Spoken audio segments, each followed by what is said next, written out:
묵상하심으로 8월 5일 월요일 새벽 기도회를 시작하겠습니다.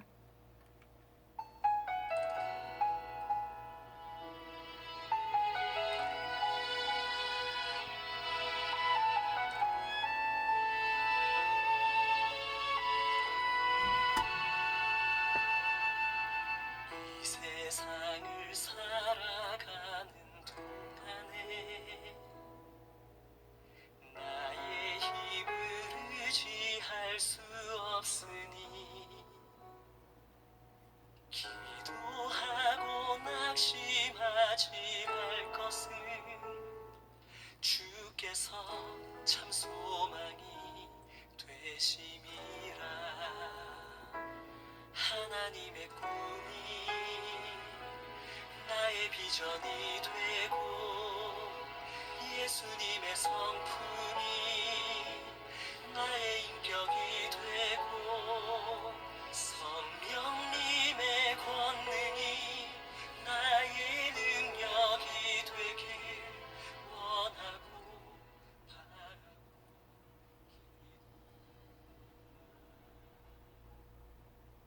오늘 우리에게 주시는 하나님의 말씀은 에스겔서 17장 1절에서 10절 말씀입니다. 여호와의 말씀이 내게 임하여 이르시되 인자야 너는 이스라엘 족속에게 수수께끼와 비유를 말하라.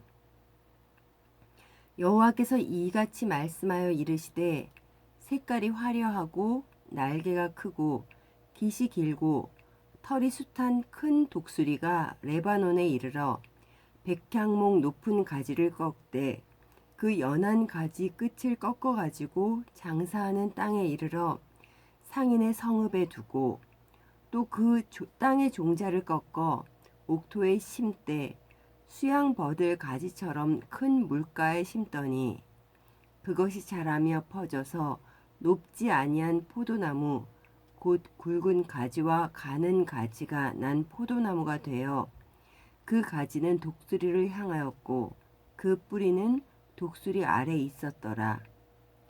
또 날개가 크고 털이 많은 큰 독수리 하나가 있었는데 그 포도나무가 이 독수리에게 물을 받으려고 그 심어진 두둑에서 그를 향하여 뿌리가 뻗고 가지가 퍼졌도다. 그 포도나무를 큰 물가 옥토에 심은 것은 가지를 내고 열매를 맺어서 아름다운 포도나무를 이루게 하려 하였음이라. 너는 이르기를 주 여호와의 말씀에 그 나무가 능히 번성하겠느냐? 이 독수리가 어찌 뿌리를 빼고 열매를 따며 그 나무가 시들게 하지 아니하겠으며 그 연한 잎사귀가 마르지 아니하겠느냐? 많은 백성이나 강한 팔이 아니라도 그 뿌리를 뽑으리라. 볼지어다 그것이 심어졌으나 번성하겠느냐? 동풍에 부딪힐 때에 아주 마르지 아니하겠느냐? 그 자라던 두둑에서 마르리라 하셨다 하라.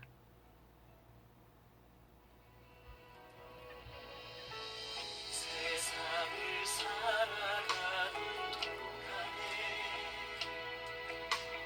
나의 힘을 의지할 수 없으니 기도하고 낙심하지 말 것을 주께서 참 소망이 되시리라. 주의 길을 걸어가는 동안에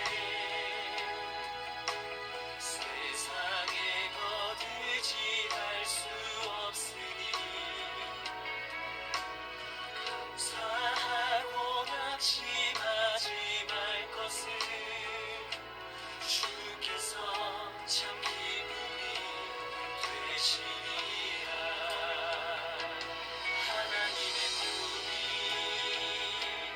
나의 비전이 되고 예수님의 성품이 나의 인격이 되고 성령님의 권능이 나의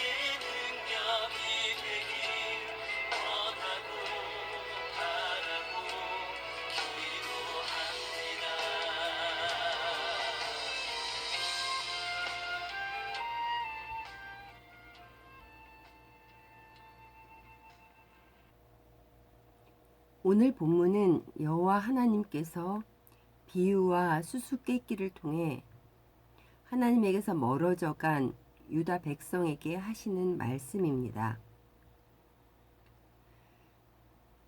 비유의 내용을 살펴보면 색깔이 화려하고 날개가 크고 깃이 길고 털이 숱한 큰 독수리가 레바논에 있는 백향목의 어른 가지를 꺾어 상인들의 성읍에 놓아둡니다.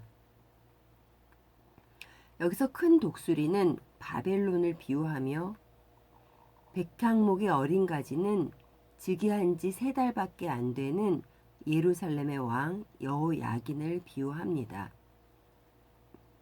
바벨론은 여호야긴을 포로로 끌고 갔었습니다. 그리고 유다에는 대신하여 그의 삼촌인 시드기야를 유다의 왕으로 세웠습니다. 말하자면 꼭두각시 왕입니다. 포도나무로 비유된 유다는 바벨론의 속국이었지만 그 가지와 뿌리가 애굽을 상징하는 또 다른 독수리를 향하고 있습니다. 하나님께서는 유다 백성이 자신들의 죄를 깨닫고 하나님 앞으로 돌아오기만을 간절히 바라셨습니다. 그래서 결국 바벨론이라는 채찍을 드셨습니다. 유다의 여호야긴 왕은 즉위한 지 90일 만에 수많은 예루살렘 사람들과 함께 바벨론의 포로로 끌려갔습니다. 그 끌려간 사람들 중에는 가진 사람들, 재능이 있는 사람들, 배운 사람들, 이런 사람들을 바벨론이 거의 다 끌고 갔습니다. 그래서 예루살렘에는 가진 자, 재능 있는 자, 배운 자가 전무했을 정도입니다. 나라가 굉장히 어려운 상황에 처하게 됩니다. 그 정도이면 하나님을 찾을 만도 한데 하나님을 찾기보다는 유다는 눈앞에 또 다른 대안책인 강대국 애굽을 바라봅니다. 그러나 그 대안책은 실패로 끝나게 됩니다. 말을 안 들으니 하나님께서는 채찍을 내려놓으실 수가 없으셨습니다. 본문 9절입니다. 너는 이르기를 주 여호와의 말씀에 그 나무가 능히 번성하겠느냐?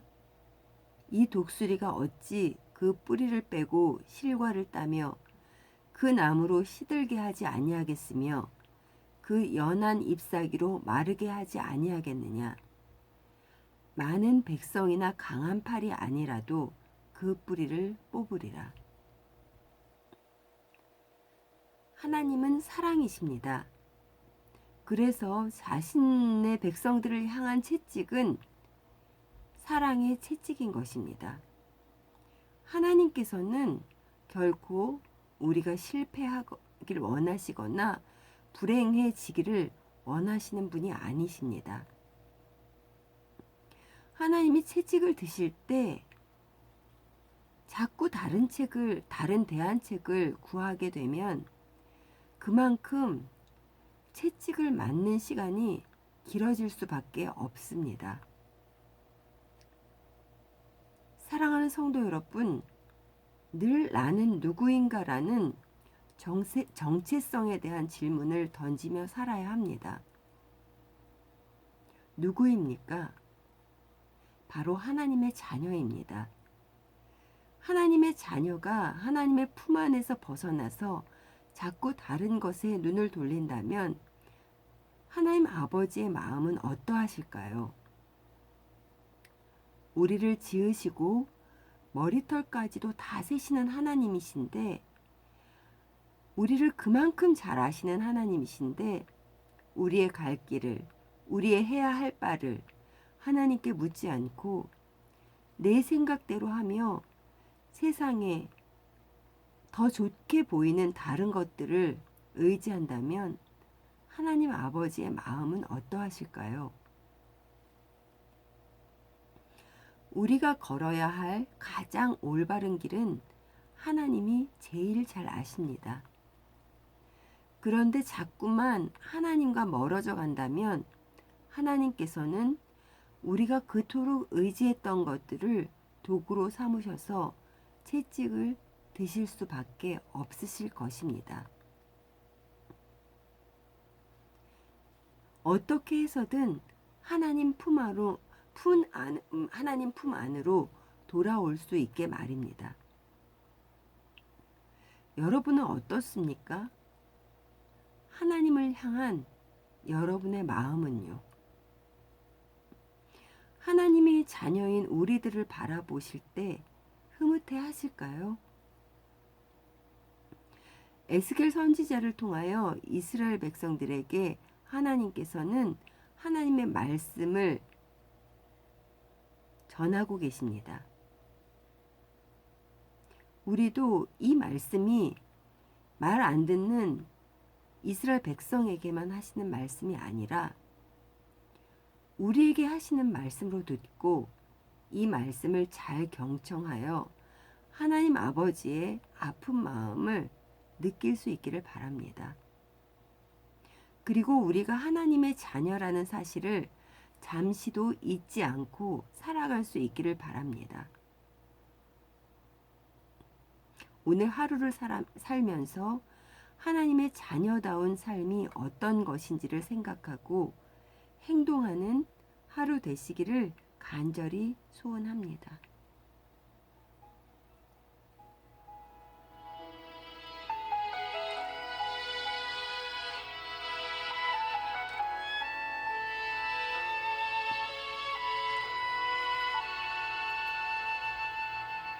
이 세상을 살아가는 동안에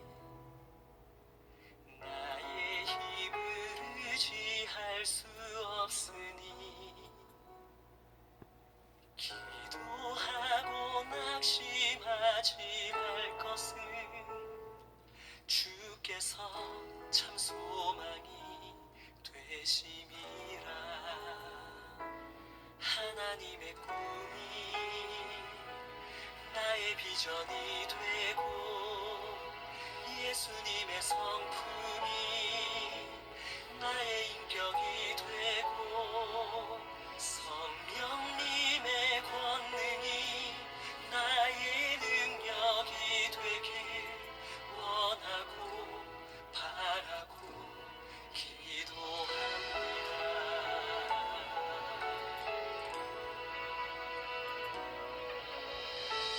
세상을 살아가는 동안에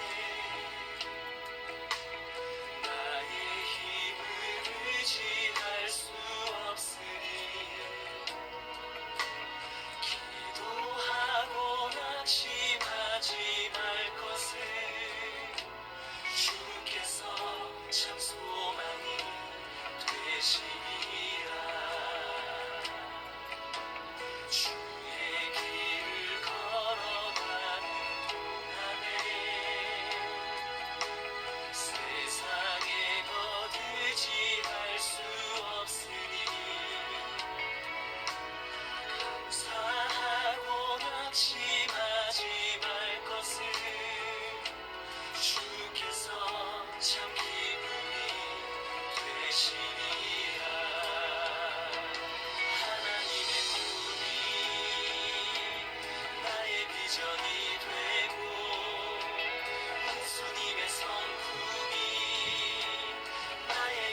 예수님의 성품이 나의 인격이 되고 성령님의 권능이 나의 능력이 되길 원하고 바라고 기도합니다.